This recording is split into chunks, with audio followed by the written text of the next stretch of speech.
What's going on, Bryan, Texas? Welcome to episode 105 of Talking Throws Podcast, Texas Style. I'm Coach Jason. And I'm Coach Jeanette. Guys, we are throws coaches with the track club, the Thorn Factory. You can go to thethornfactory.com to check out our bios.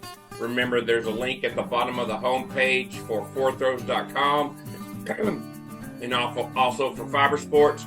And then also, too, there's a shopping tab where you can really buy really cool apparel. These hats, shirts, sweatshirts, long sleeve shirts, anything that you might interest you. We would love to see if you could purchase one and have them on at the meets that we attend. Also, to remind everybody that we have that YouTube channel. Follow Talking Throws Podcast on YouTube. Give us that thumbs up, and every time we publish an episode, you'll get a notification. Our Season 7 sponsors, without them, we can't do what we do. Leading off is Texas Track and Field and Coach Association. That website is ttfca.org. 2024 tracks starting to kind of come together. There's indoor meets that are already starting to be posted in January and February, but also what's important too is that Winter Clinic is going to be the 5th and 6th in Waco at the Waco Convention Center. Registration's going on now. The presenters are yet to be determined, but I'm sure Stuart's going to get them out pretty soon. Fourthrows.com. It implements price right. Go to fourthrows.com. Use that code TalkingThrows10 to get that 10% off. Right now, cool thing about fourthrows.com, anything you need in the throwing, javelin, hammers. Right now, he has some good discus, Nishi super competitive discus, $100 off, selling for $339. Also, too, you get a Four Throws medium spin discus for $68, and you can use that code TalkingThrows10 to handle all your shipping. New sponsor for Season 7, NTX Timing. They're out of the DFW area. They're owned by Coach Carl Hornback. I think he's coaching at Eaton High School in Hazlitt. That website is ntxtiming.com. If you need to reach Coach Hornback, you can go to carl.hornback, B-A-C-K, at ntxtiming.com, at ntxtiming.com. So you know what NTX Timing is. They're a timing system that uses a active HYTEK certified contractor and their official mile split timer. What does that mean? That you get online registration, live web results provided by the organizer, and a better commitment to offer better results for your track and field or running community. It's just a great way to connect what goes on in track and field. You know, getting in those onto those websites, because what's real important to us is we have a lot of kids who throw really far, but sometimes they go to meets and those meets aren't published, and nobody ever knows they threw really far at that meet, or a kid might have broke his school record in the 100 meters or the long jump. And if that's track and field, that high school is not publishing those meets, then nobody's ever going to know, and that kid might not be able to get recruited. So we're going to start working with NTX Timing for Season 7, and hopefully we're going to be able to spread the word on what a benefit of an NTX Timing and a timing system will offer your track meets and your high school athletes. Ready Up Athletic Development. Ready Up Athletic Development is out of the greater Austin area. If you're looking for programming, contact Zach Phillips. He has a program out right now on a website called Train Heroic. The program is called Basic Throw Strength. If you use Throws 10, you're going to get 20% off. That website again is Train Heroic. The program is called Basic Throw Strength. Use the code Throws 10 to get 20% off. Fiber Sports Discus, a new way to look at rim weight. There we go. I'm sure everybody's starting to see the post on Instagram by Mr. Bruce Caldwell. We even have an open episode with him. You can go check out. You can buy a Fiber Sports Discus at fourthrows.com using that code TalkingThrows10. Finally, Lifting DFW, mobile lifting station, lifting lessons, small groups, anything you need to get ready for your track meet season. We can take care of. Reach out to me. On episode 105, current guests are roommates at Texas A&M. One of them just placed third in the 2023 NCAA Championships in a javelin with a mark of 190 feet 2 inches. She calls Annandale, Kansas home. She threw shot put, discus, and javelin in high school. Her javelin PR was 175.4. Shot put was 43.6. Her discus was 141.2. Her roommate calls Sydney, Australia home. She placed second in the NCAA Championships this past May in the javelin with a mark of 192.10. And she was also a high school baseball player. Please welcome to episode 105 of Talking Those Podcasts, Texas South, Katelyn Fairchild and her roommate, Lianna Davidson. Hey! Sorry, we're not pitching. There y'all are. How's it going? Look at it. Sorry. Good. There you go. Perfect. Got the A&M shirts on and everything. Yeah. Right? Nice. How's classes going so far?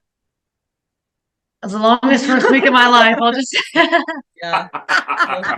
And I couldn't even tell you why. It was just long. I understand. You're good. back in that So groove, huh? Yeah. I'm real excited. Number one, you're javelin throwers. We don't get a lot of javelin throwers on our show, so we want to kind of create more awareness for javelin throwers in the state of Texas. But also, too, really unique, y'all are roommates. And kind of the fascinating of, being competitors when we're, training and stuff, but also you come home with each other and do you throw the javelin at each other in the mat? How do you handle that type of stuff? So, and we want to make it fun as well. So my first question to both of you is whatever is. He fails his English. Okay. Lianna, we're going to start with you. Mm-hmm. So, tell us kind of your background. When did you start picking up javelin, and kind of who was big influences in for you as a youth? So I started javelin, I think, around the age of 12 or 13, and I kind of picked it up just because I used to play baseball and I was a pitcher. And I did actually want to quit. We do a thing, it's called Little Athletics. So it's like you're young and you do track and field, you get to try every event. I actually wanted to quit because I wanted to do acrobatics instead, and they clashed on their time period. But I decided my dad wanted me to do one more year because I started javelin that year. So I was like, okay, I'll give it a chance. And the first night that I did javelin, I broke the record there. And then so someone was there that saw me, that was a coach. That was my first coach, actually, Hayden Perry. He picked me up there and saw that I threw, however far. I think it was, I couldn't even tell you my first distance, but yeah, it broke the record or whatever it was. And yeah, so Hayden picked me up, got me into it. I only trained about once a week at that point, but I did baseball more than once a day. So I kind of had that throwing background there. And that's kind of how I got into it. My biggest influences, I would say, so Mackenzie Little, she just got bronze actually at the World Championships. I trained with her back in Australia, and going through, she was from the same state as me, and I grew up kind of with all of her records, and everyone was like, oh, you're the next Mackenzie Little, and I always thought it was so cool. So when I finally got to meet her, that was insane. And she went to Stanford as well, was the NCAA champion, so there's kind of that background. We have a two-time world champion, Kelsey as well, but also Catherine Mitchell, Australian record holder. I've gotten to train with her a few times and kind of be present at camps with her, so she's a very big influence as well. But yeah, that's kind of my background in javelin. It was kind of just random, kind of natural arm from baseball, and just got into it that way. Awesome. So tell us about this baseball. Was it like slow pitch women's softball, or was it like baseball? No, over the top, men's baseball. So I was the only girl. Actually, there was two of us, another female as well when I was a bit younger, and then I got to the older age groups, and I kind of was the only female left. I even was in the Junior League World Series in Detroit, Michigan, and I was the only girl there, but yeah, it was from 4 years old, I think I play, and I still play now, going back home here and there. So yeah, it's over the top. I was a pitcher, PO in the end. Couldn't really keep up with the batting side of things with the men in the end, but yeah. Oh, wow. So I have to ask, were you a fastball, changeup? Did you try the curve? No, for sure. When I was younger, I was fastball because I could keep up back then. But now, as I progress with age, split finger became my dominant pitch as well as my slider. Really? Mm-hmm. Yeah, I can do a really nice split. Look at you. Awesome. Yeah. Well, we're going to ask more baseball questions later on. Katelyn, what's your background, and how did you pick up the javelin, and who were your influences as a youth?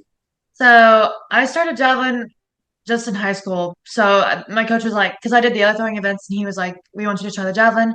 My older siblings had done it, so like I'd seen him do it. I really didn't have any interest in it, but he was just like, "You're gonna throw it." But I actually would practice it the first few times, and I was really bad.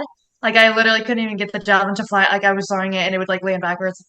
And so this is my freshman year, and they're like, "Okay, like we're either gonna put her in high jump or we're gonna put her in javelin." Like this is for the first meet because I was on varsity for the other events, so they're like, "We'll just stick her in something else because like." She needs to do four.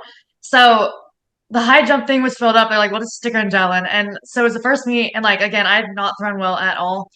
And I came out and just like, it was a brand new person. I just threw it and I was like, oh, like, okay. So then I started to like it because at first I was like, I don't like this event. I'm making a fool of myself. So, after that meet, I was like, oh, okay. I won the meet and I was like, okay, like I figured it out. And then I got, picked up by a group called Project Javelin Gold in high school. They take four girls and four guys through the US, and like we like would go around and train with like Olympians, and like we went to Germany when I was a sophomore or junior in high school. So Tom Putzkis is like the big main factor, and there's like Rob Woosley and Barry Kramis and a ton of other guys like I could go through, Yeah. but they were all like my biggest influences as a kid. My high school coach, big influence as well. His name's Robbie Spexarth, but he threw hammer in college, but like he was so dedicated to like he would come to some of like these clinics that I would go to just so he could learn more about it so he could coach it better. So he was a really good person to look up to like during that time of my life. So that's how I got into javelin. Awesome. So going back to you, Leanne. So your did you have your father or mom? Were they very athletic? Did they put you in sports? You said you started baseball at 4. Was your dad a baseball fan? Yeah, so my dad actually came down to Sydney and he did both hockey and baseball and he kind of decided between the two and he actually went towards baseball. So yeah, he was playing and I used to go to his games when I was really young and one of the guys tried to throw with me. It was one of his teammates and they were just throwing a ball off to the side with me. And my dad's like, no, like he wasn't really interested in putting me into the sport. And I threw it back and everyone was like, whoa, like at 4 years old, it was kind of wild. So they put me in that exact season and yeah, since then my dad's really big on sports. Like he's to this day still in squash, baseball. Like he's very athletic. Yeah, so he put me in lots when I was young. I was a competitive swimmer, netball, baseball, softball. I did the softball too. Literally any sport you can think of, tennis, like you name it, I was doing it. It was an insane schedule at a young age. But yeah, it allowed for me to kind of like have that athletic development and kind of like even just mentality. I think was awesome because like team sports, individual sports, and yeah, that was really awesome. But definitely my dad's influence. My mom wasn't a big fan on how much we did, I don't think, just because it did become so hectic, especially with 3 other kids. Like we were all similar ages at that point and kind of all doing a different sport. So my dad was driving us here, and it was just crazy. But yeah, so I think a different thing as well is Australia, we don't really do our sport through school, as where I know in America it's very big through high school or middle school. We kind of do everything like outside of school. So it's all, yeah, you're driving an hour away to this sport, an hour away to this club, an hour away to this. And it was pretty hectic, but definitely, yeah, kind of shaped me into that sort of athlete at a young age for sure. Wow. So you would get out of school at like 2:00 and then drive to 3, 4, yeah. Mm-hmm. Really? And then yeah, so even in javelin, I was ended up being coached by Peter Lawler. He's an amazing coach in Australia. And my dad would drive me 3 hours to Wollongong every Sunday, 3 hours there, 3 hours back. So my dad was very big on like keeping us in the sports. And even when there were times I obviously wanted to quit track and field or little athletics, and my dad was really big on me kind of staying in it. He was like, no, like, come on, just give it another chance. And I was like, oh, okay, like maybe it'll be different, sure. Yeah, so it is kind of why I'm in it for sure. It would be him. But yeah, no, he's been really good with driving me. My mom's still really super supportive, obviously, and everything. But yeah, my dad was more the one that pushed us into those sort of sports. Awesome. Katelyn, same question. Now you have a big family, brothers and sisters, and I think you have an older brother that played college football or something like that. Yeah, so there's 7 of us and 6 of us played college athletics. So 7. Wow. yep. Wow. Yeah, so pretty big. What were you out of the athletic. 7? I'm the 6th. Oh, and you're okay. Okay. All right. Yeah, Go ahead. so Sorry. no, it's good. My oldest brother played football in college. My older sister did soccer. And then next sister, she's a brilliant woman, but she didn't do sports. But then I had a brother. The next brother played football and track at Pittsburgh State University in Kansas. And then my other brother's currently at KU playing football. And then me and my sis here at A&M. So, Oh wow. but yeah, mom and dad were both athletic. Mom played volleyball in college. She did everything in high school too. Dad did track and field, and he did football in college. And they were just like always push like there was always a competition, whether it was like between the siblings or between mom and dad. Like there was just always something like pushing you.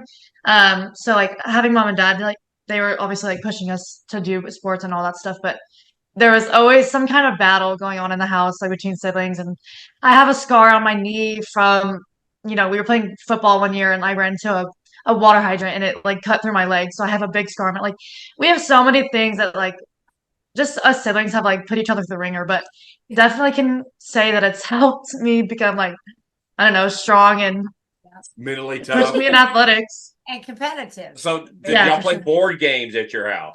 Oh, That allowed. too many. You know what? One time, so we went to Colorado one year and we found a Monopoly board. And so we started playing, we'd play Monopoly like every night. And like it ended up getting like real money involved. Like my dad was like, he would like try to buy off our property just so we could win. Like he'd give us like $50 if we would give it up. And like so then we literally like we would take it home and we'd go play Monopoly. I cannot play Monopoly anymore. I'm sick and tired of Monopoly. But yeah, we played tons of board games, lots of like we would play a lot of like backyard games. Like we would anything. Like we play football, we'd go play basketball, we do all this kind of stuff. But Oh wow, that's Mhm. all. That's fun. So you though. said something earlier, and I wasn't aware. You have a younger sister that's throwing at A&M now. yep.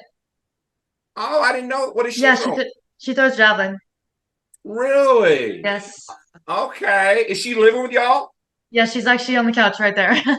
Oh. We need to get her on Well, the tell her we podcast. said hello. We were unaware. What's her Yeah. name? Mackenzie. Mackenzie. All right. Hi, Mackenzie. So now you have like a trifecta of like you practice with each other, you come home. That's a very interesting dynamic. There is. For sure. So next question. And then there's Lianna with the two sisters. So that may be interesting. You have to split them up sometimes when they get a little competitive. For sure. I'm a mediator, I would say. Not really, but yeah, I just pretend. So do you, not they're to fun. pry, but do you like y'all have your own rooms or is it like sweet mates? Yeah, which is good, obviously. But Yeah, yeah. everyone has time to themselves and everything. That's Okay. Yeah. Good. I couldn't live with prefer Katelyn for that. too long. She's a snorer, so get too much Gotcha. for me. But she's Ooh. kidding. Yeah. So Lianna, you've thrown more on a national level and maybe in a global level for javelin. Through the ranks and the people that you've trained with in Australia has produced a lot of great javelin throwers. What was your experience like as a youth before you got to A&M, kind of throwing maybe internationally, so to speak?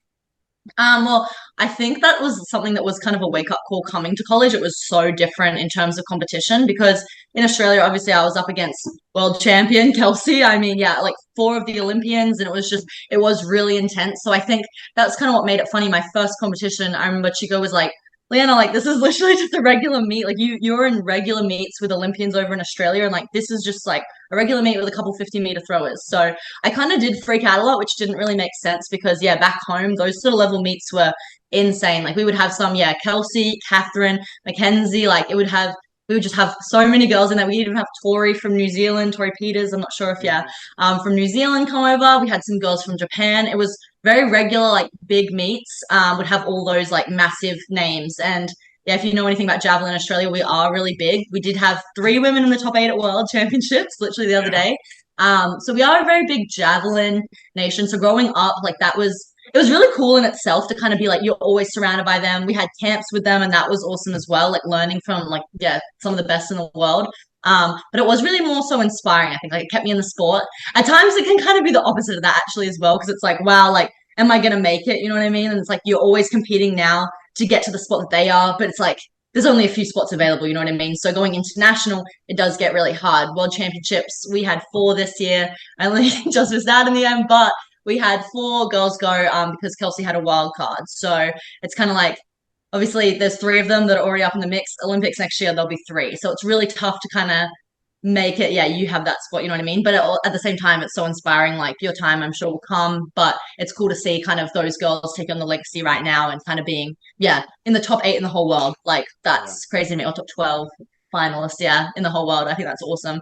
Very inspiring, but very challenging as well, I kind of think, looking at it. But I think it was very different in terms of competition-wise, just the kind of stigma around, I would say. Was that the word? Like, we were very, I think, more chill, which sounds really weird for the level these girls were at, but it was very calm competitions. Like, we would all have jokes, have fun, and I got to college my first year. I remember that was, it was another level for me. Everyone was dead silent, like really serious, and like Katelyn, I even remember telling her, I was like, how do you do this? Like, I was not used to that at all. It was really, insane. So I would say that's more the difference for sure, but I don't know, both amazing, like to kind of have that different experience, both with Australian throwers and kind of at the college level as well. Awesome. Great answer. Great answer. And so, Katelyn, you grew up, in a high school system, public school, but you were, I would not just no defense to Lianna, but more of a thrower, shot disc, javelin as well. So I'm kind of curious, and you were pretty good in shot and disc. How did you, juggle those three in training? What kind of knew your javelin was going to be your recruitment for college and stuff. And, you started late as well, just as a freshman. So you were kind of late to the party. Javelin was definitely the one that I was like eager to get to every day. Like we kind of have, like I said, my coach, Robbie Spexarth, he was really good about like managing a schedule for like hitting events. And it was like each day was a different thing, or like you do a certain 2 every day and whatnot. So it was really good to have that system in place. But like I said, javelin was always the one that I was kind of like, let's go practice javelin. And like, I was good at the other events, but I just didn't really enjoy them as much, And so it was kind of a struggle. And it was easy to practice them, but they were also more frustrating to me because I just, I was good at javelin and I was good at the other events, but I was just like, javelin was more like a comfort and like, I wanted to go there all the time. But I wouldn't say it was too hard to, juggle the 3 of them. Honestly, I think I handled it pretty well. We did a lot of drills, just whatever. It was good. Gotcha. Well, I'm ask. So, were you a glide shot putter? Did you rotate? What was your shot put like? I was a glider. Yes. You were a glider. Okay. My coach tried to get me to spin, but I just couldn't. Gotcha. And you won state your senior year in the javelin, right? Yes. So tell us about what it's like to have a state that you can actually throw javelin in versus a state like Texas that, we just eat barbecue and watch shot and disc. So. That's fun. And football. Yeah. I mean, I competed in state or in shot and disc as well at state, so I feel you on that part. But to have javelin, I guess I've never not seen that, so it's pretty. It feels pretty normal, but I love watching javelin, and I think a lot of kids they just don't really have a coach that can that understands the event because there's really not that many javelin coaches out there. And so think about all the states that have javelin, these are just high school coaches, but luckily, like I said, my coach, he was going everywhere so he could figure out ways that he could make himself better to make us better. He was always going above and beyond for us in that way. So, I mean, it was always interesting to see people throw the javelin, but I enjoyed watching the event. So, it was fun. Okay. Awesome. So I want to get to your senior year because you've kind of made some big time news when you made the trials. Mm-hmm. Now, what was that experience like, competing on that level with, just like what Lianna's done maybe at earlier years. Now you're kind of at that level, and you're like, oh my gosh, I've arrived. Yeah. It was definitely not a wake up call, but eye opening because I'd always knew I was good at javelin and it was something that I wanted to keep doing. But after we were kind of in that mix, it just kind of made me realize also how blessed I was to be able to do this, and it just really makes you not want to take things for granted. I absolutely enjoyed every second. The trials didn't go very well for me, but as an 18-year-old, that was such a good experience to have, and it was very nerve-wracking. That was the biggest thing for me is I was with professionals, people that I looked up to, and just with them, and they're like, Katelyn, you can do this. I talked to them after, I was pretty disappointed in myself, but they were like, Katelyn, you're 18, you just got out of high school, and at that point, I'd been kind of on my own, because track had ended, and there was a month that we just were like, I was just kind of doing my own thing. So it was kind of just like self-coaching. And I still had my coach like come coach me every once in a while, but I just felt really blessed, and kind of eye-opening to like this is what I want to do, and like I'm gonna do it. So that's how that was for me. Now, correct me if I'm wrong, you had to qualify like the day before, then turn around and had the finals, right? So I think there was a 2-day, like a 2-day day in lag. between. Yeah. And so I ended up you had to get top 12 to make it to the finals, and I ended up getting 12 to make it to finals. And then I couldn't really improve. I was kind of struggling with some injury on my arm, and it was really bugging me. And my coach didn't even really want me to take my throws. But my pride kind of got the best of me. I was like, no, like I'm here, like I'm gonna do it. And it didn't really work out for me, but it was a good experience, like I said. And also kind of the pride thing, like it just makes you realize that that's what, because you always hear like listen to your body, but at that point, like in high school, no high schooler really does, and not many really do. So I think that was, you're right. Really, I like, he was like, Katelyn, like, what's the point? Not what's the point, but like, let's get healthy, But I was like, oh no, I'm here, I'm gonna do it. So, but now, like, I know I can listen to my body better, and like I know when it's time to shut down. So Awesome. lots of learning. Learn from those experiences. Okay. Mhm. Next, this is a question for both of you. And this is going to be long answers, I know. So I want to know how you came about coming to A&M, to start your collegiate career. So, Lianna, I want to hear from you. So how did someone from Sydney, Australia wind up in College Station? So I actually wasn't too interested in the college kind of avenue to begin with. I actually got in early entry for almost all the uni courses I wanted to in Australia. I was really set on going there. I was doing undergrad law, like some of them with double degrees with business or politics, philosophy, and economics, complete different areas to what I'm doing now. So I was really big on wanting to go into law or like the politic kind of area. But I ended up I think I got a couple offers early on, and I was like, oh, wow, like this could be a thing. Like there was lots of coaches reaching out and saying like, this could be a really cool thing. And I got into contact with a couple, and they kind of gave me some offers, and I was like, wow, like this is something that's really serious. I hadn't really considered it at all. So my dad kind of looked into it too, and he was really big. He was like, this would be an awesome opportunity, to go over there.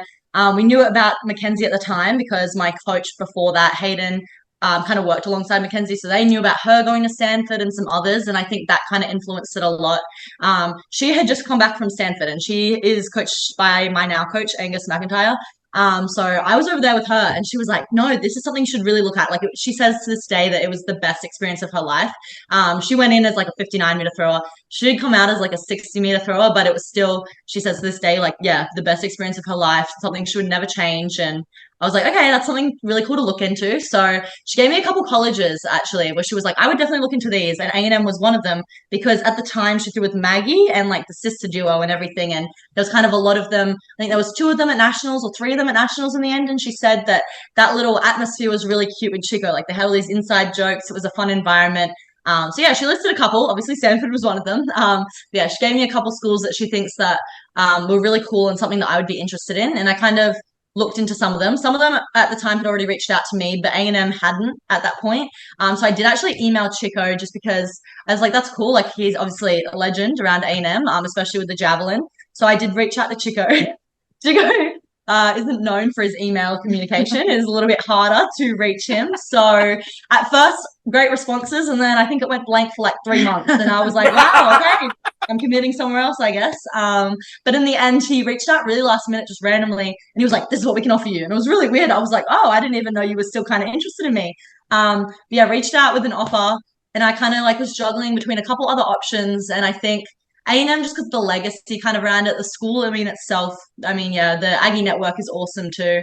But yeah, I kind of picked it a lot because of Chico and just I saw that he was a very Javelin specific coach at the time, and I didn't think there was a lot of that kind of in the collegiate system. And also, I think a lot of the time coaches kind of move around here and there, as where A&M's kind of had the same coach for a while, and I thought that kind of stability was something that would be cool as well going into college.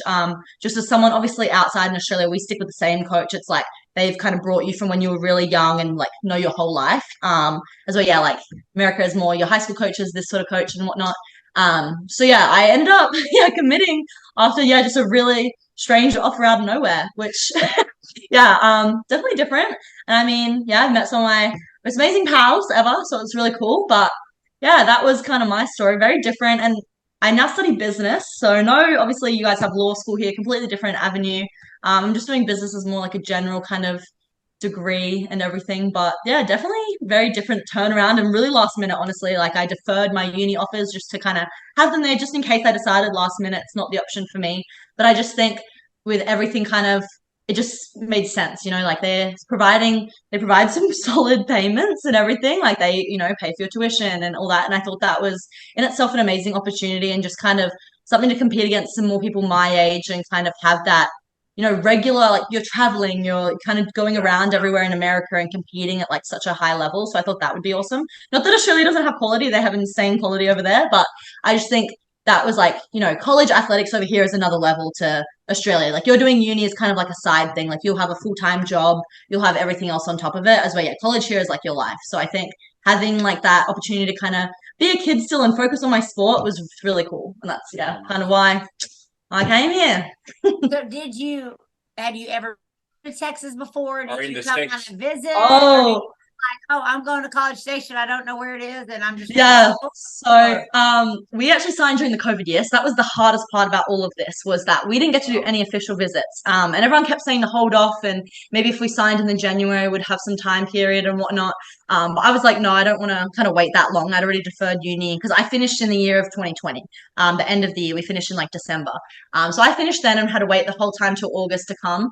And yeah, we didn't get to do any official visits. So I kind of made my choice based on like what I had heard from some coaches, but more so what I heard from other people as well. And I ended up, so not knowing anything about Texas, never been to Texas, had been to like lots of the touristy places. Like we'd been to, LA, been to Vegas, been to all these touristy places that I think are more, people visit more often, but never Texas. So it was very different when I first got here. I was like, wow, especially even the difference in the COVID situation. We were kind of in an intense lockdown in Sydney and I got over here and it was like, so I mean that in itself was crazy different too. But yeah, like especially College Station, it's definitely a little small town too.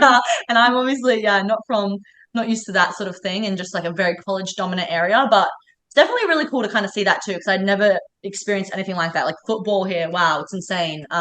Anything really like college athletics in general is just another level here compared to anything like it would be at home. So awesome. Katelyn, walk us through your recruitment and how you wound up to come to A&M. So like she said, like it was COVID year, so it was pretty tough to, you're just kind of looking at everything blind. Like you do virtual tours and things like that, but it's like obviously not the experience that everybody else would get.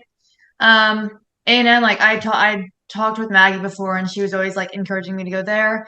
I had heard good things about Chico. I honestly really didn't know anything about the school. Like when we came here, like learning all these traditions, I was like, what? What is this thing? But I actually committed to Texas Tech verbally first. Oh, really? And I was kind of because Chico was communication wasn't like she said. Like we had like I think I had all of one phone call with him during recruitment. And but I'd also been here for a junior day when I was a junior, and like that was like early in the year, so like I had met him. So honestly, like he was like the one coach that I actually like had talked to in person. Like I had seen A&M. I wanted to get out of Kansas, just not for any like bad reason. I just was like, I just want to see more. And that College Station was the place to be, I guess. But so it wasn't too like it's not too far from home. It's like an 8-9 hour drive, so it's really not that bad. I had offers from other places too, but A&M was the one place that I'd been to, and so and I heard really good things, so I just kind of decided, I pulled out from Texas Tech, and Chico like came in clutch at like the last minute, and it was like, okay, like I'm actually gonna go to A&M now, so that's how I came about it. Awesome. So here's a question. So did y'all know about each other in coming to A&M in the same class? Did you know that there was some girl that threw the fastball 88 miles an hour in Australia? And then someone who made the Olympic trials. Somebody made the Olympic trials from, from Toto. No, the only thing, honestly, I think Katelyn had no idea about me, but I had heard because I signed really last minute. And I heard, what did he say? Where you were from? Like New York, somewhere. Yeah. What's this? Because Manhattan. Yeah, Manhattan. Kansas. That's so he where, made it, yeah. That's not where I'm from, but that's where one of our other Javelin tours is from. So he'd actually said to me, we have another girl coming, like a javelin thrower. She's from Manhattan and made it out like she's from New York and everything at the time. I was always like, I've always wanted to go to New York. That'd be so fun. Oh my gosh. Anyway, had no idea. I don't even think he said who it was. I don't think he ever said, oh, it's Katelyn Fairchild. So I couldn't even look into who it was. But he just kind of mentioned like there was another thrower. And I was like, okay. And literally we had no idea though about each other. He had no idea. He didn't even mention where she was from or anything like that. So I got here, and I think the first night that we met, we were like, "Whoa!" Like we were like had no clue about each other. Yeah, then we met on the first night and just clicked. And Okay, so were y'all like? Did y'all size each other up across the room? I used a fork grip. What grip do you use? No, we didn't even talk javelin. We didn't talk javelin. We were just like, let's be friends. Like, we had like a lot, I think, in common the first night. Like, we were making similar jokes and had similar kind of things that we were all doing the first night. And I think a lot of the others were kind of more chill to themselves, and we were like really out there, like whoa. And so like we clicked really naturally like that. She actually had already committed to be in a room with someone else as well. So I was with Macy my freshman year, which was awesome. Obviously met Macy through there, and 2 cross country runners. So I didn't even meet her like in the first like initial week. It was the first night that all the throwers decided to do something. And that was the first time I'd ever even like heard of her or anything. And then people were like, oh, it was this girl at the Olympic trials. I didn't even know what that was. I was like, is that just like their nationals? You know what I mean? Like, I don't know anything about it. And then they were like, no, Olympic trials, like amazing, blah, blah. And then we kind of met. I don't think she'd even heard about me at all at that point. I kind of just heard about the Olympic trials, like from a couple others just when I got there. And then I did all the tours with Macy and everything like that. So I still hadn't met her at that point. And then, the first night they were all having fun. And it was really cool, actually. Yeah, we clicked. We were probably the 2 most annoying people there, I would say. Yeah, definitely. Yeah, it was really cool. We did.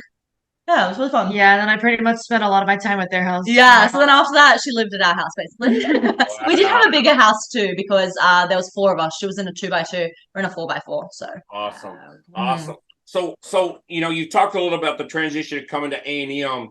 What was it like that freshman year coming into Chico's training regiment, but also, you're competing in the SEC, which is very, very high level. And you're right. There is a long legacy of great javelin throwers coming out of Texas A&M, and both of you coming from totally different backgrounds. And now you're kind of under the same umbrella. So, walk us through what that experience was like and, kind of, how it was different adjusting to kind of Chico. So, Katelyn, why don't you answer that first? So I think, you got to put a lot of trust in somebody that, you have no experience with, and you're coming in and he's giving you all these things that you've never done before. So it's kind of a lot of trust. And the transition I wouldn't say was, obviously like just much different than like things you do in high school as you would expect. But I think it was a good transition, and having her helped, I think, too, because, we could bounce ideas off of each other. And we were also 2 completely like very different throwers. So we could like help each other. We kind of, I would say we've like introduced a lot of things to each other. And I think like having her has helped, like having each other has helped the both of us a lot, because it's like, you're just feeding off of each other and that thing. So I definitely think, having a teammate and now having another one, like it'll just be like a little bouncy house with all these ideas bouncing off all of us. So awesome. So I want to follow. How are y'all different throwers? I'm a very like strong like strength-based thrower, and she's very like quick and speedy. And so we're very different. I think just the background kind of thing that you said. Australia is a very different in terms of how you focus, I guess, your kind of energy for javelin. America, I find like the weight room is like, whoa, it's the weight room, let's go lift. In Australia, it's like, let's lift for speed. Hey, wait, how did that go? How did that go again? Oh yeah, no, honestly. And that's why my transition was nothing like hers. I struggled a lot my freshman year. The results spoke for itself too. I didn't do anything like what I wanted to do, but like that was the main difference for us. Yeah, like we're completely different throwers, and that was a bit rough too. As much as it helped, it is also different because we also were stuck on the same like training program, but like I said, like we're not really the same. We're not the same person, and so it didn't really. Some things worked for me, and some things worked for her, but it was never just right. I don't think. Yeah, and I think I'd also kind of we have a coach from such a young age that develops us and knows us individually. Like they're not just trying to get us off to the college level and it's like goodbye. It's like that's your coach kind of growing up just the whole time. Yeah. So they know us really personally. Like they are doing personal programs for us. It's very specific. And I kind of came here and I was on the same program as Katelyn, like she said. And I mean, someone like Katelyn, this girl squats like double my weight almost essentially. Like she's insane compared to me, super strong. And I think I got in there and people were like, you've never lifted before. I was like, I've lifted. I just don't kind of, come out here and squat 400 pounds, for example. I'm someone that's very different. Like mine was all speed, like 4 and 4 seconds was on my program, or, 4 and 6 seconds. Yeah. So we have a very different lifting regime. And I think that's what that was the main difference between, I think, my freshman and sophomore year, that kind of switch up, which was really good. But freshman year, I did struggle. Like, the transition was not good for me at all. I think there was no kind of like communication between my previous coach and like obviously Chico, which again, I think it's just because it's a different environment. Like obviously over here, they're just used to sending them off and that's it. But like I'd kind of grown up, having the exact same kind of thing in place for me. And it was so different coming here. They were like, well, let's kind of just restart Lianna. Like, let's kind of just start it from the ground up. And I think let's try to get a really, really strong. I got really big my freshman year. They talk about the freshman 15. It was more like freshman 15 kilos. So like, 30 pounds or something ridiculous for me. I gained a lot of weight, got really heavy, really slow. And at the time, obviously, how would I have known? Like, you do put a lot of your trust in your coach. And obviously, he was trying new things. He didn't really know me as an athlete either. He's obviously just got me my freshman year. So I think that's where, like, the sophomore year was really important to kind of come in and reflect on that and be like, well, clearly this didn't work for you, which again, freshman year usually is a time of trial. Like you kind of are trying new things. Let's see what works for her. And a lot of it didn't really work for me. So then, the next year I came with the approach, we are now in different programs. We kind of lift differently, which is really good for both of us. But like, what Katelyn said, it's really good that we do kind of have different backgrounds because we do help each other a lot. I help her with certain things that I find are very beneficial and she helps me with the same things. Like, I'm a speed, I would say, thrower, like in terms of my arm and like my run up and approach and everything. And she's very, very, very strong. And I am nothing, I'm nowhere near the strength that she has. Like trying to manage that and like find what kind of works for us was a very big adjustment in our freshman year and kind of, I think we both know that we didn't really have the year we wanted to, but again, freshman year, I do think is a time of like reflection, learning what works and what doesn't really. So. Hey, track fans, as you're getting ready for the 2024 spring season and you're looking for someone to run off your meets, you need to contact North Texas Timing. That's ntxtiming.com out of Fort Worth. For all your track meet needs, they'll give you the opportunity to coach your own kids and let them run the meet for you. They have decades of experience in running meets all the way from the middle school level to the IAAF athletic competitions on the international level. They partner with Finish Links and also with Mile Split, where you can see your data, see your report, see all the things you need. They run very efficiently and will get you all set up. So look them up at ntxtiming.com. Okay. I'm gonna stop you right there because you're downplaying the fact that both of you made it to nationals. So you're going like your freshman year sucked and you had the worst freshman year ever and you got 15th and 16th, which I find pretty ironic. That why are y'all so always damn 15th, 16th, 2 and 3? We push each other. We push each other, I guess. That's true. But y'all made it to the pinnacle for the NCAA is what you're competing against coming out of the SEC conference. That goes to show that your training background and what you were doing, maybe not the first 6 months on A&M's campus, but what you've been doing previously, got you to that point, right? Maybe? For sure. I definitely think we both like learned a lot about ourselves and like that's definitely helped us to progress to like where we are now. And, this last year, like she said, like we did a lot of things that were more like personal to each other, like ourselves. And I think like it also helped Chico to learn more about us. And like he was giving, like he would let us try new things. Like we did a lot more gymnastics and things like that last year. So, we kind of all like learned new things about ourselves and each other. And I think that allowed us to grow as a collective. Awesome. Sure. All right. So tell me about this gymnastics, like tumbling. I mean, just a lot of we had like this gymnastics room and like we would just do it kind of with the like stations almost. Like there was like little things we would do like the bars, we would do rings, like we would do beam, like ropes, like all kinds of things. Like it was fun. Like it was you learn more about yourself too. Like it's just No, for sure. And then definitely, yeah, gymnastics is definitely an important part of javelin, I would say. And I think lots of javelin throwers would say that, but not many outside of javelin would kind of like pick up that. They're like, oh, gymnastics, that sounds weird, but it's definitely really good. Obviously, you need a really strong core. You need to be really flexible as a javelin thrower. Yeah. So there's lots of those elements that actually, yeah, like align with javelin. So it's really weird, but definitely something that really, I think, helped us to just like, yeah, strengthen our core, strengthen every single thing. Like, yeah, posture, like everything, like, oh, I have posture. So, but I mean, like, definitely helped in lots of areas, which was really awesome to kind of have that opportunity to start doing more of that. And kind of, it was awesome just because I think the trust was a little bit more there on both sides. Like, Chico was like, we've seen, like, we obviously were like, yeah, this is how we're going to kind of work on it. And we kind of took what we had and was like, yeah, this is what we need to get better. This is what we think the areas of improvement are. And we tried to do a little bit more of that. So, which was pretty good. Awesome. So the transition coming out of that freshman year into your sophomore year, of course, you said it was more individualized. Did y'all influence that with Chico, or was that kind of his idea to say, okay, we need to maybe kind of separate y'all's training, walk us through that? Because, y'all had great sophomore years, tremendous sophomore years.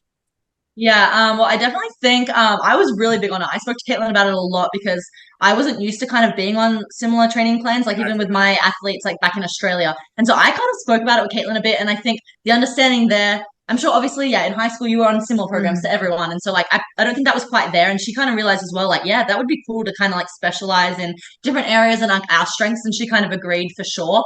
So I first went to Chico and kind of addressed it. We kind of set up meetings and kind of just put forth. I even put my old training programs in front of him and was like, this is what I used to do. Obviously, this is what we did with Chico. And we kind of tried to like kind of create like a mesh between the two and kind of like this might work better than like going forward and try to implement that. And I think that definitely helped. And Katelyn kind of saw that side too and went, and you had a meeting right after as well. And yeah, she was like, strength, like this is what I want to like, he knew as well, this is her strength. What are your weaknesses? What are your strengths? And let's try to like focus on these areas. And that was what became really, really good. I think, yeah, I was pretty big on wanting to do that just because I'd never been in an environment where, yeah, like 5 of us shared the same program. I thought that was a little bit different just because, yeah, like we are all complete. Javelin is so different to just like, I think the other throwing events, there's more similarities between the style and technique. Javelin, I mean, you can watch the World Championships, all 12 of them, and 8 of them, I mean, in the final 3 throws looked completely different. Like not even the tiniest bit similar at all. It's just so different. So when you were in Australia, did you even lift? And you said y'all did speed training with the shot or discus throwers versus maybe you coming into A&M and training and lifting with Macy or even male throwers? I lifted a lot in Australia, but it was more specific. So I did, like I said, like the speed lifting, but I would be in there with Mackenzie and Cam, and they would have different programs to me. Mackenzie's a lot stronger than me as well at this point. Lots of the throwers were still a lot stronger, but he would just kind of develop our programs based on what he thought we needed. Like, oh, Lianna's not as good at this, but so for example, like I would say my arm is obviously super quick and speedy, but I'm actually not that strong in terms of if you actually see me lift weights. So he would try to develop these certain areas up, but he would also like, yeah, he was very big on fast muscle twitches, fibers or something. He was very big on that. Like he wanted that sort of area to be developed a lot because I was a speed thrower, as where we have other throwers on the team. One of my other friends who I used to travel with there, she was more so Katelyn's style. So she lifted completely different to me. Hers wasn't as much in seconds, like this many lifts in this many seconds. It was more, okay, we're going to do this many reps and different reps sort of counts and everything like that. So I think that was really different coming in. And then, yeah, came in here and it was like, all of us almost on the throws team had the exact same lifting. It was like, yeah. 4 sets of this, and like exact weights, exact percentages. Actually, probably not exact weights, but like still, yeah, identical kind of lifting, like to get us really big. And I was like, I say that, and it's harsh. It's probably not even, you guys probably wouldn't have even found it really big, but yeah, that's just my differences was like, yeah, they kind of are training you to be a lot more of a lifter. And I wasn't used to that. And I think that's what I struggled with a lot. Gotcha. So coming into your sophomore years, are y'all goal oriented? Did you like have a plan to reach this goal and, to kind of achieve what y'all did in May? I'm kind of wanting to know your mindset coming from that freshman year where you struggled a little bit to what you did this last year. I think, we kind of had a conversation, and like we said, like we got 15 and 16, but we didn't love that at all. And we kind of had a conversation, like basically we're not going to let that happen again. Like that was not like, neither of us look like us, like that.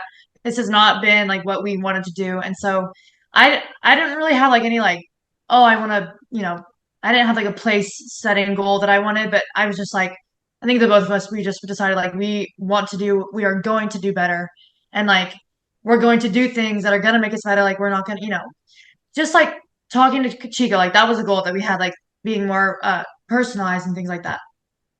Yeah, no, I definitely think I didn't really have a goal in terms of, oh, I want to place this at nationals. I think the only goal I really had was to enjoy the season more. I didn't really find my freshman year, I was like taking everything in and communicating with other girls. And I was always someone that I'm super talkative. I love to talk in competitions. Katelyn will know that. And I kind of would like do what everyone else was doing, shut down and be really serious. And I never had done that. And it was really something that affected me. So I went into sophomore season and I was like, I'm going to have fun. I'm going to dance. I'm going to talk. I'm going to do whatever. And I did. And I think that like it changed the whole game for me, like trying to, and you could see like when I wasn't throwing as well, I wasn't in that, bubbly mindset or anything. And even just, I think the only one I had a goal was more SEC. If you did see at SEC Championships freshman year, did not do near as well as what I wanted to do. I think I fourth, fifth, I don't know, what did I call something not as amazing as what I wanted to do anyway. So honestly, the only one I had a goal in, and that was just going into SECs. I was like, I really want, like, that sounds terrible. I was like, I want to win this. Like, that was my mindset. And I've never been like that. I've never been someone that's like, I want to win, but I wanted to score points to my team. I feel like I didn't contribute my freshman year. It was terrible. I was really disappointed in myself. And I was like, I know I can score. Like, I want to get big points for our team.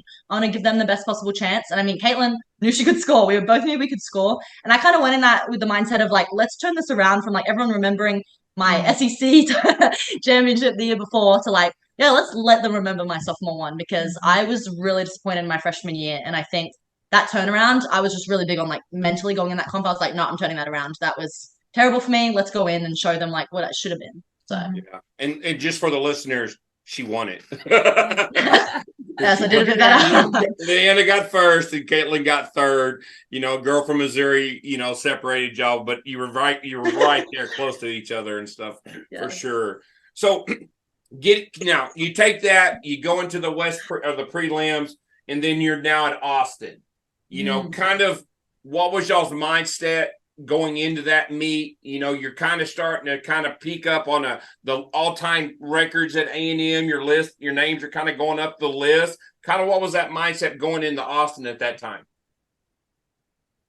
You got it. I think going into Austin, like, what were we seeded through? We weren't seeded through near as high as what we ended up placing, actually. Yeah, okay. So we went through.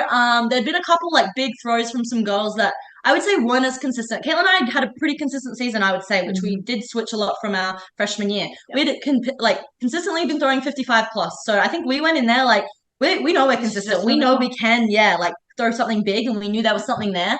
And we kind of were like, let's hope we go into this and kind of do save it to the last round, or like save it to the last kind of comp. Like that's what our goal was, to try to peak there.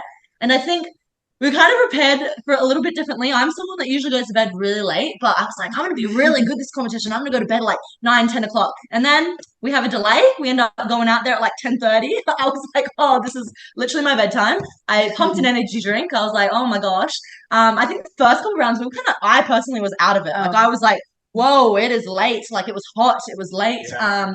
But we were like, no, we can do this. We were hyping each other up. We're trying to dance. We're trying to stay in it. We were like, let's have so much fun with it. And I really think that was the different mindset. We were like, we wanted to have so much fun with it. My dad was there, which was so cool. I mean, from Australia, and like, her family was there supporting her. We could hear them in the crowd. And we kind of just were like, we didn't want to know the results of the first flight. We were like, regardless of the results, we're just going to go out there, try to have as much fun for as late as it is. But like, kind of, we knew we deserved to be there, and we knew we were really consistent, and we had something like big coming. We knew we were capable of something bigger.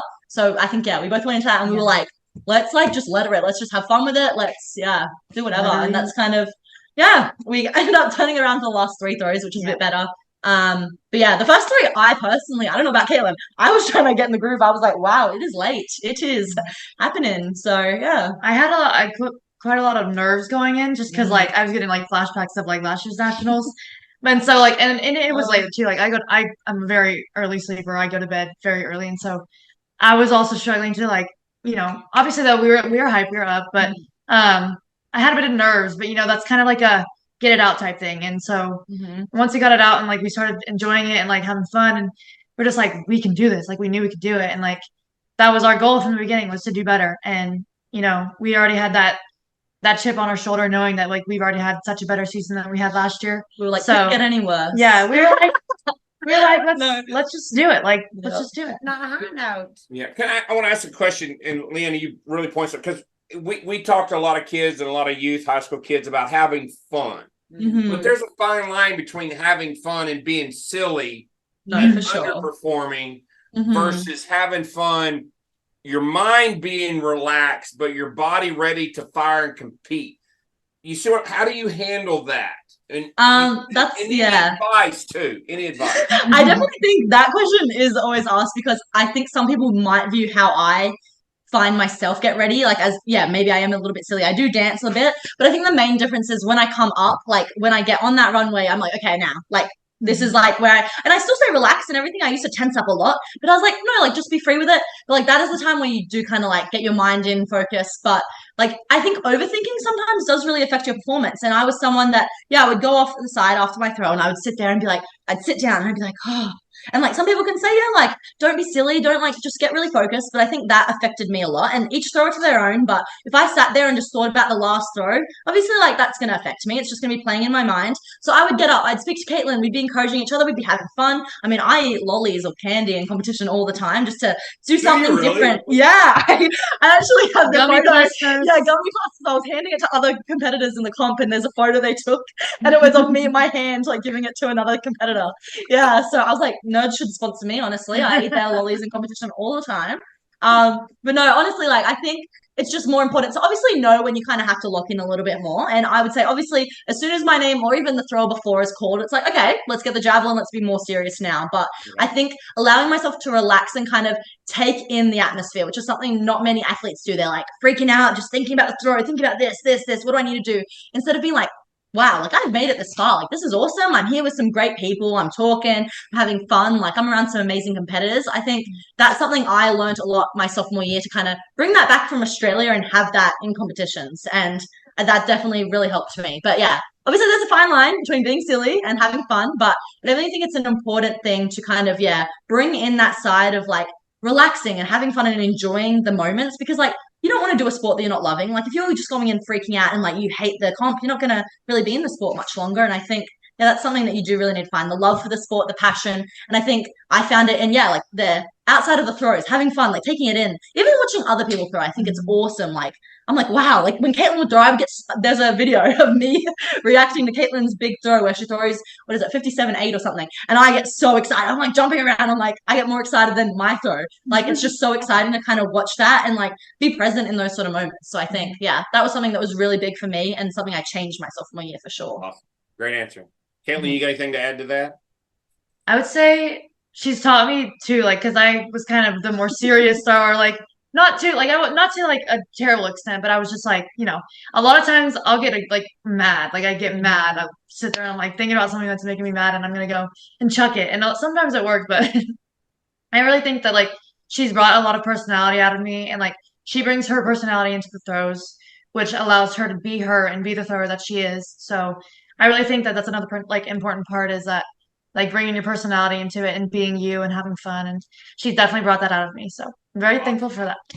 One of my favorite pictures, I think I saw it on social media, was both of y'all with the same pigtails standing on. Y'all were right next to each other on the podium at NCAA's in Austin together. And I think even the medals might have been around your neck. What was that feeling like to you did this together. You did it together in an individual sport where sometimes it's so competitive that it's a little cutthroat, but y'all have kind of made each other better. You've exactly made each other better, and like y'all are like two peas in a pod right now. And it's funny watching y'all because y'all are like agreeing with each other. No, I definitely think that's something lots of people think like, I think even other duos, you saw like there was lots like Nebraska and all that. And I don't think they kind of have the relationship we have going in. You can even see that if you just pay attention to in the field. Like me and Katelyn will be there super excited, talking to each other, bouncing off one another and like having that energy. And the other duos are kind of like, like really locked in, kind of not, I would say they're kind of competing against each other. We compete together. That sounds weird as an individual sport, but like we've never kind of been angry at one another, like, oh, Katelyn beat me, I'm pissed, or like, you know, I won. Like it's more, if I threw, sure, like at SECs I threw bad, and that was more a reflection of I threw like 50 meters, and it was like that was kind of depressing. Had I have thrown 56 and come the same place, would have been super excited. And I think that's something where we're really good about it. Like we will go in, Katelyn's beaten me in multiple competitions, and I'm never like, Katelyn, I can't talk to you the rest of the night. It's like, wow, like I'm proud of her. She's come out of this, and she's had last year an amazing season. Freshman year, she still had a heck of a season, especially at SECs. And it was like that kind of we like push each other in that way, but it's more to be better together. We want to go 1 and 2. We don't care who's 1 or 2. We care like we want to get the most points for our team. And like, if that means I come second and Katelyn comes first, so be it. Like we're getting 18 points. You know what I mean? Like that's something we're really big on. We want to do the best as a team kind of unit. And I think that's what's not reflected a lot in other teams. And I think that's really cool because lots of people will ask us like, how do you guys like, you're best friends, but you're also like the biggest competitors against each other. But I think we also view the bigger picture. We're trying to make it far, kind of obviously want a professional career out of it too. Like we don't want to just be like, you know, pushing each other down and not wanting like hating the sport. We want to enjoy it the most we can and kind of help push each other. And I think it's awesome. Like we don't want someone jumping in the middle of us. Like we didn't like 1 and 3. We were like, we wanted 1 and 2. That's terrible. Like we don't care who's 1 and 2. We just want to, And I think that was a big thing. We were like, no, like we want 1 and 2 regardless. Like we don't want, We definitely get that question a lot. And like people that know us, like our trainers, they're like, no, you guys are like soulmates. Like you guys literally do everything with the like purpose of just doing well together and not, you know, we never compete. Like a lot of people be like, oh yeah, like we compete every day at practice. Yeah. We don't compete at practice. We are, you know, we're just together and we do everything togetger. And I just think that, you know, it's helped both of us a lot. No, for sure. All right. So y'all been together for 2 years and this is exclusive. Have you ever had an argument among each other? Of course. We kind of get like sisters sometimes. Yeah, we definitely do. And I think like the good thing about me and Katelyn, we are different people too. So like with different personalities, it usually, will last like a day or 2 max. And it's nothing crazy. Like sometimes we do take it to training. It becomes a little bit harder. Me so more than her. But I'm someone that, if I'm like angry, I do shut down completely. I'm like, oh, like even if it's not even Katelyn, like if I'm just pissed at something else that's happened, I will kind of shut down. But Katelyn does bring me back to myself. Like she'll get me out of my little shell. I wouldn't say we fight crazy. No. Like it's nothing. It's literally some of the smallest things in the world. And like usually we're pretty good at getting it out of each other anyway. Within like, I wouldn't say anything crazy, except when you saw my water bottle. Yeah, no, Water bottle. I think that's a great story. So it was nationals freshman year. Like we had water bottles in the fridge, and like you had to get them yourself. Yeah, you had to get them yourself. The day of the competition. And I'm just like, oh, I just guzzle. I'm just like, and I'm not even thinking about the fact that like, oh, these are probably some of hers. So I just drink them, and there's no more water in the fridge. On competition day.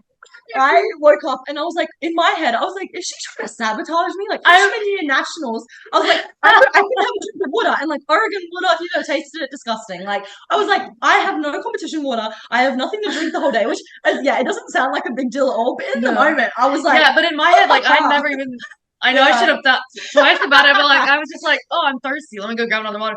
Then she's like, you drink all the water? I was like, she was like, oh, yeah.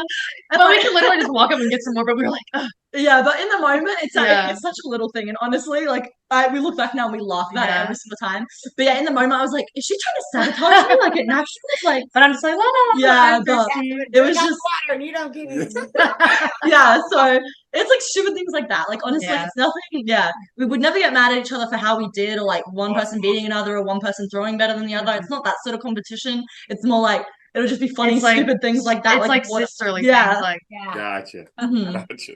Or maybe I jumped on her too hard. It's like, I'm going to remember the water bottle. I have a question for you guys too. As student athletes, you were at Texas A&M. Not everybody gets into Texas A&M, right? It's not just the college where it's like, oh yeah, we'll take you. So talk to me about how you juggle the intensity of your trainings and your classes and all the things it takes to really be a student athlete at a big time school where academics, because that student comes first. A student comes first and then that athlete piece. So how do you guys juggle that? It's definitely something that like it's like a growth process. Like you learn a lot about yourself and what you need to like require from yourself. I think like freshman year and you like coming in from high school, you really don't know how to study or most people don't. I mean, I didn't, not really. You don't really know how to study. Like you don't, it's a lot of like it takes a lot of your attention and like you don't really realize that. But I think like we like to go to coffee shops, like we'll go study, we'll make ourselves study. I don't know. I think that we've just grown a lot, like in that. It's just, I mean, as you could expect, like it's hard, and you really have to like manage your time well, and you have to like force yourself to do it on days that you don't want to do it, type thing. So, No, and I mean, we're on the national honor roll. We're little nerds. Yeah. No, I'm just joking. But no. We honestly, yeah, like obviously it is student athlete. The student does come first. It is very hard. They do say that it comes first, and obviously the training takes a lot of time and a lot of kind of even just half the time you're just exhausted, and it's like coming back and thinking, oh, I have an exam or I have to study for that after like a whole day of training. That can get a bit hard, but I think yeah, we did a good thing where like we would try to encourage each other by like sitting at the table downstairs all together, so we were like accounting for each other to kind of study. But yeah, we're not. I wouldn't say we fall too behind. Obviously, you have the occasional class that is a bit rough, and some professors that don't understand exactly kind of the travel commitments. But I think last year was definitely a big test because we traveled every single week. Like we would leave the Wednesday, get back Sunday night. And that was the biggest test for all of us. We had 2 days of classes. That's if you were taking, a Tuesday and a Thursday or a Monday, Wednesday, Friday. So I had technically 1 day of classes a lot of the time because I was only taking the Monday, Wednesday, Friday. So I would only get Monday once a week in. And I think that was something that we did struggle a little bit to begin with. And then it was kind of like, just, yeah, talking to your professors, making sure the communication was there and like, we would try to actually study at these comps. We would like kind of get our laptop out. We would actually try to do that as where freshman year, I think we slacked off a little bit there, but yeah, it got really hard last year for sure. But it's just more, trying to stay on top of it, trying to keep each other accountable, which is a really good thing that we are good at. Like Katelyn said, go to coffee shops. But yeah, I think it's something definitely, it's just over time, you kind of learn how you study best and how, you work better. So typically y'all are in off season right now. So in season, get up at 6, school, class, train afterwards, dinner, go to study hall, home by 9 p.m. and start the day over again. What's the time frame like? I'd say we'd have pretty different schedules. Yeah, she's a morning person. Yeah, I like waking up and like getting things done. Like I'll go to bed around like 9 p.m. Like I'll try to go to bed at 9, but sometimes these papers keep me up. Yeah. This goes crazy. But I love sleep, but I'll wake up. I try to wake up early. I feel more productive in the morning. And I like to like do things before I have to go do things because then it's like I'll get my stuff done and then I'll go to class and then, maybe I'll do some more things and then I'll go to class again and then I'll eat in between all that. But then I'll go to practice because a lot of times after practice, like she said, like you just kind of feel spent. Like you're like, oh, like I don't want to go and sit somewhere and study. Like my body hurts. Like I'm tired. So that's why I like to get up in the mornings and get it out of the way.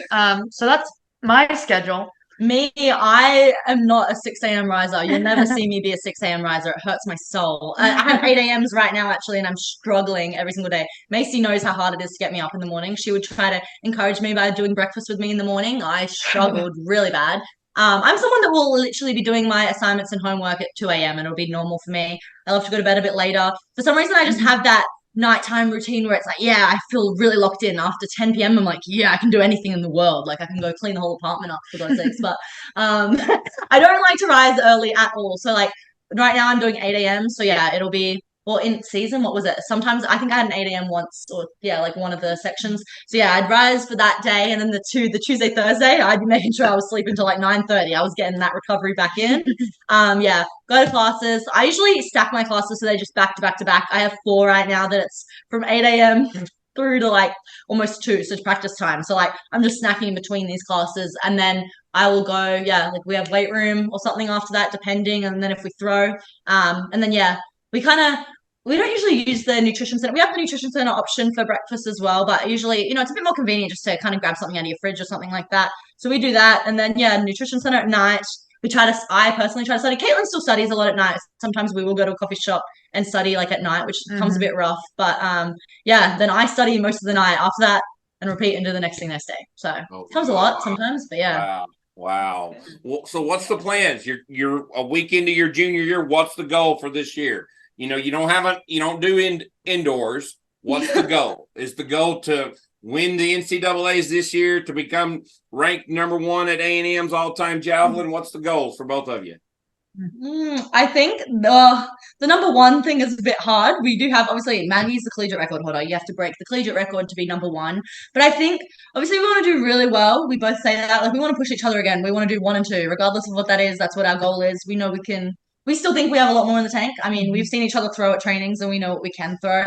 But I think as well, like even going into Olympic year, like we want to make the Olympics. That's a big goal. Obviously, that's super hard. We are really young for javelin throwers for sure. But I think like we're trying to help each other. Like we push each other even now. Like when someone's being lazy, we even started to do it at the end of last season. We'd be like, Paris 2024, like 2024, like let's go. And like that's how we kind of try to like motivate each other by like having that. Obviously, that is a really, really, really big goal, but it's something that can help motivate us and maybe it's something to strive towards. Yeah. No, Paris 2024 for sure. I'm sorry. What's the goal? What's the stand? What would you have to throw to represent Australia? I'm just kind of curious. So for me, yeah, that's really, really tough because there are 3 girls ahead of me right now. We have 1 girl that's already qualified, Mackenzie, my training partner. She's thrown 65, 66 or something like that. It's either a point score, which would be something you'd be looking at. It's very hard in college to get that points though, because they are F-ranked meets. So that's actually where we're in the discussion now of whether I fly home for my nationals or whether I try to do some stuff to accumulate points. But I would need to throw around that first place mark for A&M, so around the collegiate record for me personally. Yeah, I would have to knock out Kelsey or Catherine, which would be brutal. They're both amazing throwers. And yeah, maybe it isn't my time, but at least having that option to try for Paris would be really cool.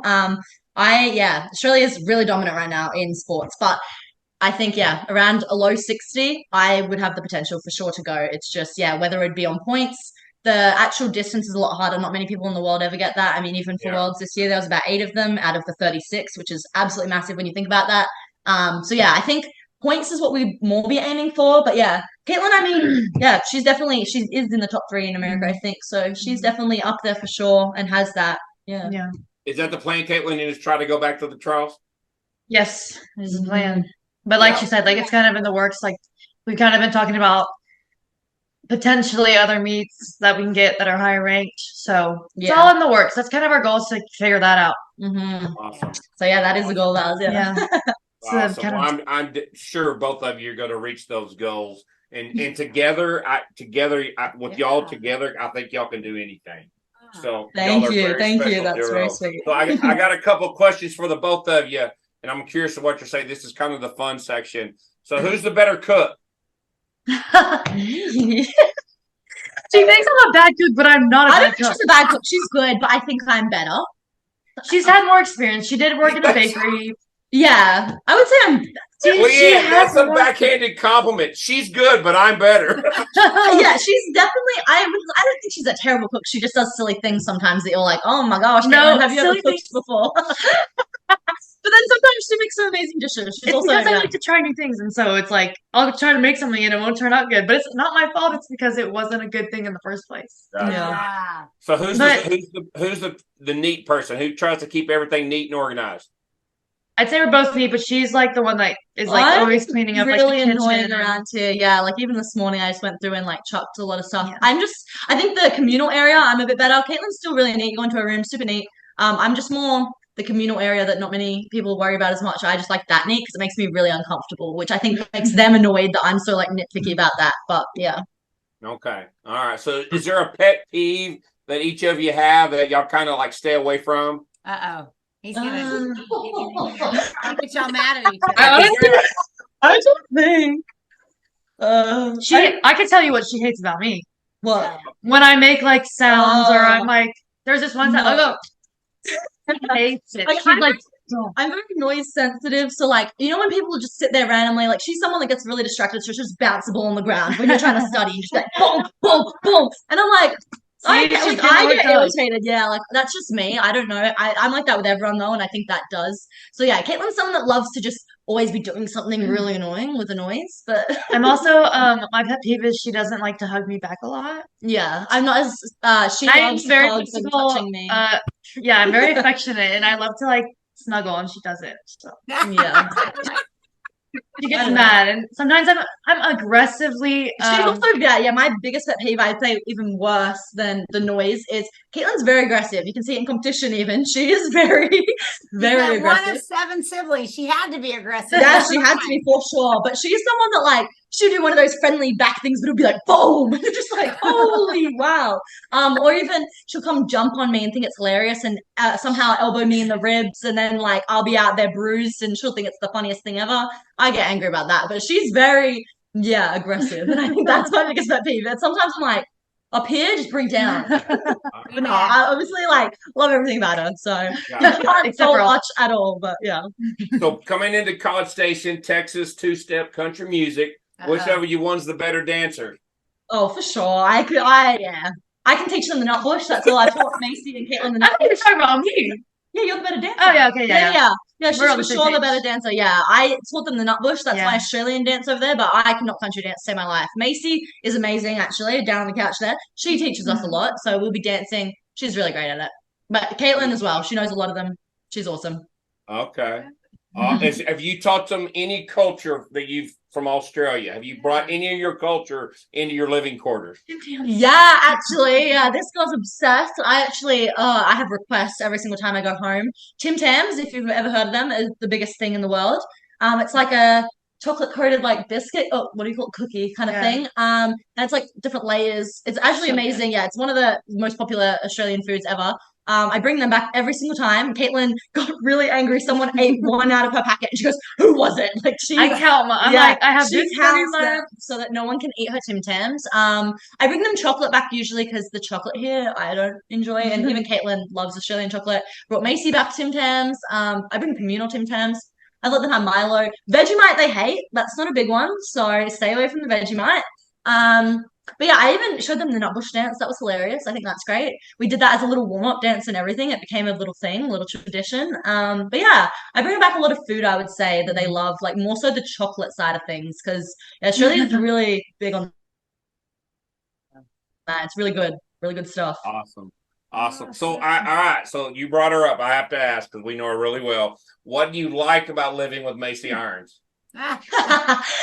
Macy's, I think, like one of the most positive and joyful people. So she brings so much joy into our living environment. And I mean, sometimes, me and Caitlin can take home training. Macy's really good at kind of like, she maybe takes it home for a little bit and gets angry, but it's out of her system in like 2 seconds. And she'll kind of bring in these positive aspects and kind of, like if we say something and it's like, this was a bit negative, she'll be like, but, and like kind of this great positive aspect of it. And it's really good. And I think that helps me. She's also helped me grow as a person a lot individually. Like if I've ever been going through it, I think she's really, really helped kind of, how can we fix this? How can we kind of like make you think about something else or have other hobbies or anything? And she's kind of, involved me in FCA and all like brought me into her communities. And I think I'm so grateful that she's done that. But yeah, she's just such a positive, joyful person. You obviously know Macy, so giggly, so upbeat. And I think, it's honestly, amazing. Me and Macy's laughing fits are crazy. Yeah. Like we could literally just laugh at the wall for like 5 minutes if you let us. So is there anything that she does that annoys you, like steal a water bottle or something? But let's be honest. Does she sleepwalk? Does she snore? What is it? Macy does scratch herself crazily and wake up. Okay, so I actually had a room with her. I don't think Macy might need to defend yourself. Yeah, she's never roomed with her, but I had a room with her one time. I think I've a couple of times. In the middle of the night, Macy will sit up like a demon and start going through. And she starts itching herself crazily, and she doesn't know it, and then she goes back down like she's possessed. And she woke up the next morning. I was like, "Do you have scratches on you?" She was like, "Why?" And I told her about it, and she didn't believe me. She had to ask other people, and they were like, "You do that?"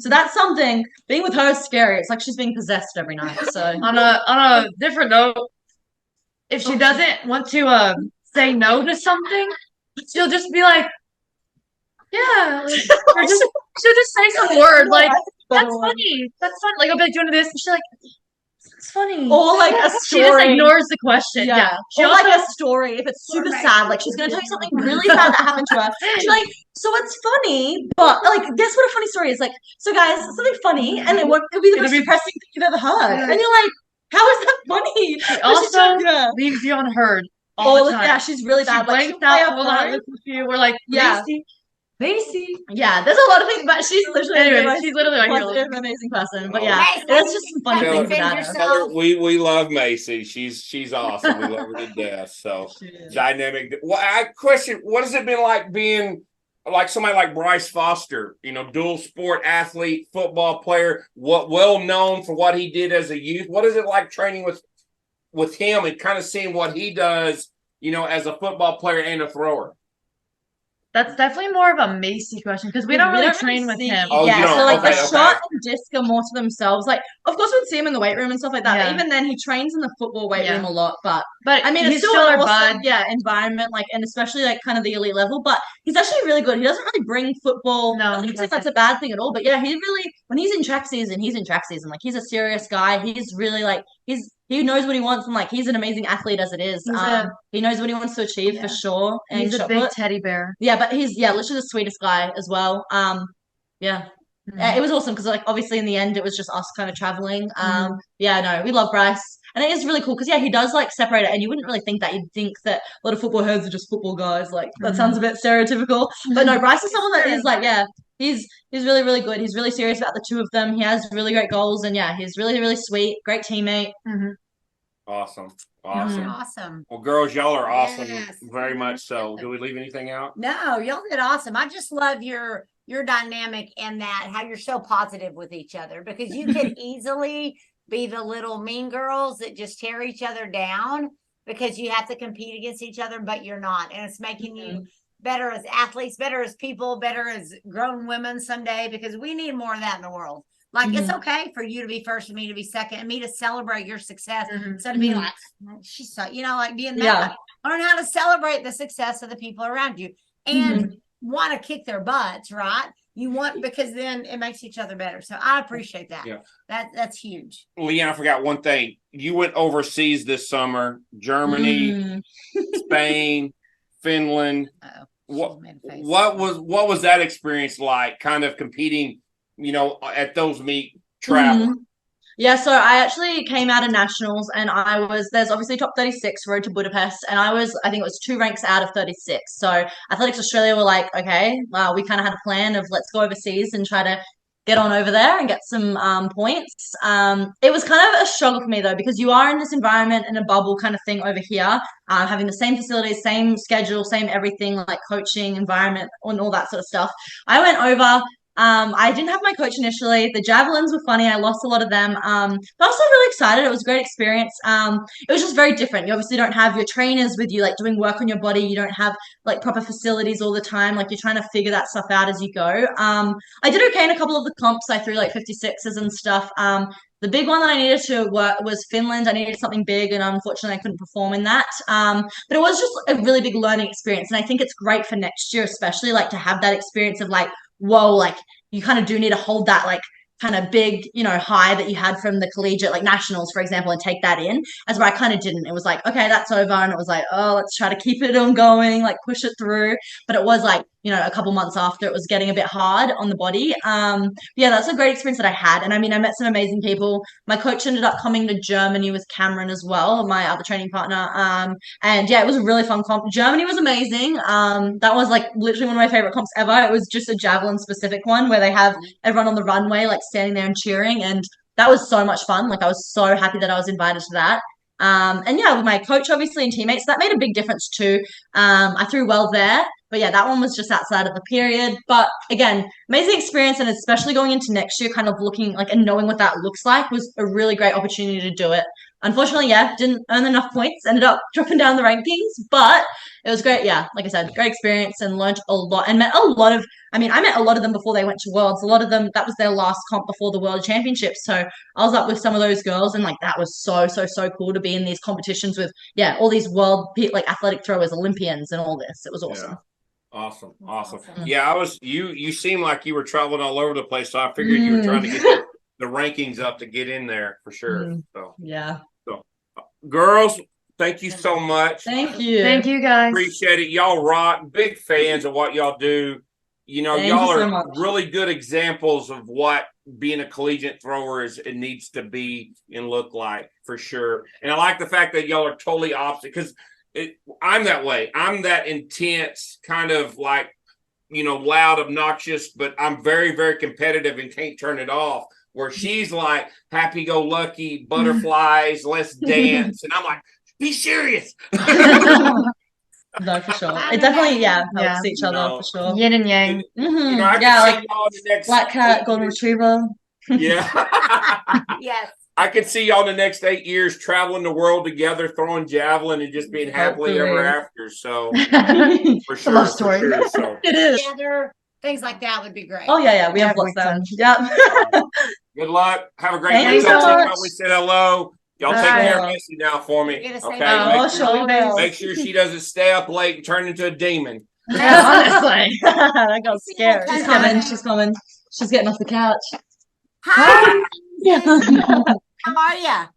I'm doing so well, and y'all. Good. Hey, guess what? All right. Well, thank y'all. Good night. Appreciate Thank you it. guys so much. Leanne, don't clean the house tonight, okay? Get some rest. I already did that. I already did that. All Don't right, worry. y'all be good. Bye. Bye. Man, those girls were just so much fun, but they are legitimately encouraging of each other, and that is not something you see in women, whether you're competitive or not, just in general or in any of us. That they legitimately are happier. Like Lianna said, I was more excited when Katelyn threw well than when I threw well. Like, support each other, encourage each other, and make each other better. We need to do more of that. You can still, when you step in the ring or the runway, be locked in and want to win, but still be encouraging. And that's what's cool about throwing, though, because there is more of that. But they're a lot of fun. I think Leanna hit it on the nail on the head when she said they compete together, not against each other. And I find that very unique. Yeah. But also, too, I do, when I asked her about the relaxation and not being silly, she was able to kind of separate the two right before her name's called, to kind of flip that switch. And I think some of our youth is being relaxed, is just relax and have fun. And, okay, I'm going to do that, but that doesn't correlate to me throwing far, and how to have that fire and stuff. Sort of like when we spoke with that the sports psychologist Michelle, and Lianna hit the nail on the head. She said last year she wasn't that bubbly self, so she knew the kind of athlete she was, came into a different system in college and saw that it was different and thought she needed to change, and didn't work for her. Right? So I really think you have to figure out what kind of athlete you are. Advocate for yourself. The other thing I love is that they went and they talked to their coach. They had that trust. They had that relationship with Chico where they said, hey, the guy knows what he's talking about. Yeah. But can't go in and trust him that he will listen. And they were able to have those conversations and advocate for themselves because they spent that time thinking about it. And anyway, that was huge too. And it was open to. And a lot of kids wouldn't have the maturity or the preparation to walk in there with previous training plans. Yeah. Or to kind of have an adult conversation to say, hey, I want to talk to you about this. Can we do this, this, and this? Right. Because this is how I feel. Yeah, but also to applaud Chico for being willing to listen, being open-minded to say, okay, I see what you're comfortable with doing. Let's do that, instead of kind of saying this is my way or the highway. So it shows, he's growing and being open-minded to what the thrower has to offer as well. So it takes all parties to be successful, definitely in throwing. So look for great things from them. For sure. One's competing for Australia and one's competing for the U.S. How cool will that be? All right, guys, we want to thank our sponsors again for Season 7, Texas Track and Field Coach Association. Go to the website, all the great things you can find there, fourthrows.com. Use the code TalkingThrows10 to get 10% off. If you're in Austin, Ready Up AD, check them out, their Instagram, their Facebook. He's always posting great stuff there. Big Frogs of Colleyville, if you are local here in the Metroplex and need some printing needs. And then our new sponsor, NTX Timing. As you're planning your meets, your high school meets coming up, and you're looking for someone to help you out with those, having to worry about the results, you want to coach your kids instead of have to worry about everything about running off a meet. That's a lot. So they're certified contractor for timing. The cool part though, are you looking for? No, where is that? Do you want to provide your coaches, athletes, and spectators with live results on scoreboards positioned around the facility? How cool will that be? That is something that you can call him and talk about having at those meets. That's important to have. Most of the runners, you may see that sometimes, but in the throwing world, y'all are out there on your own, and half the time you don't know what place you're in unless mama or someone's over there handwriting those results down. So it'd be so awesome if there was a way to keep up with that, right? So you kind of know where you stand. So reach out to those guys. We're excited to work with them to help promote anything. That website is ntxtiming.com, and Carl's contact information is carl.hornback@ntxtiming.com. That's at ntxtiming.com. Hello, Talk and Throws Texas podcasters. I'm Bruce Caldwell. I'm here today to introduce the FiberSport Discus. Yes, many of you thought I only made great vaulting poles. I have been bringing quality discuses to the throwers' hands for over 40 years. First as Cantabrian USA representative, then for the past 10 years as the Nelco discus distributor. I introduced the yellow-plated discus for the plastic's best durability. If your FiberSport discus breaks, we replace it. Our studies have reached into the science of using a wind tunnel and adding microchips to the discus to find the spin, the gravity, the flight stability of the discus. We have found it's not about rim weight anymore. It's more about creating a balanced stability to allow the discus to fly and surf the wind. Our new FiberSport discus is made to be selected to fit your needs, no matter the weather, no matter the conditions. Check out our discus selection guide at fibersportdiscus.com and find a dealer in your area that sells our fine product. Thank you, Jason and Janelle, for allowing me to talk with your listeners on Talk and Throws Texas Style. With the DFW, if you want to lift weights like Lianna said, like we do around here, lift heavy weights.